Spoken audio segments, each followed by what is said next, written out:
మనలో కొంతమంది విధానం ఏమిటంటే చెబితే పని చెయ్యం, తిడితే పని చేస్తాం. కొంతమంది ఇల్లాలు చెబితే వంట చేయరు, తిడితేనే వంట చేస్తారు.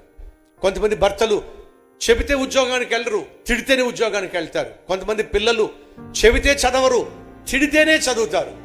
వినో, మన సేవలో కూడా నేను చెప్తా ఖచ్చితంగా, చెబితే సేవ చేసేవాడే పనికొచ్చేవాడు, తిడితే సేవ చేసేవాడు పనికి మాలినవాడు. అర్థమైందా? ఉద్యోగం చేసే చోట మీ పై యజమాని చెప్పాడు అనుకోండి, చెప్పిన వెంటనే పని చేయండి. తిడితే కాదు పని చేయాల్సింది. మీరు చెప్పిన వెంటనే పని చేసేవాళ్ళు అయితే పని చేసేవాళ్ళు, పనికొచ్చేవాళ్ళు, పైకొచ్చేవాళ్ళు.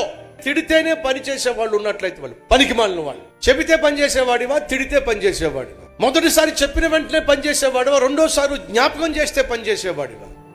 ఎవడైతే మొదటిసారి ఒకసారి చెప్తే పని చేస్తాడో వాడే పైకి వస్తాడు. 2-3 సార్లు చెబితే తప్ప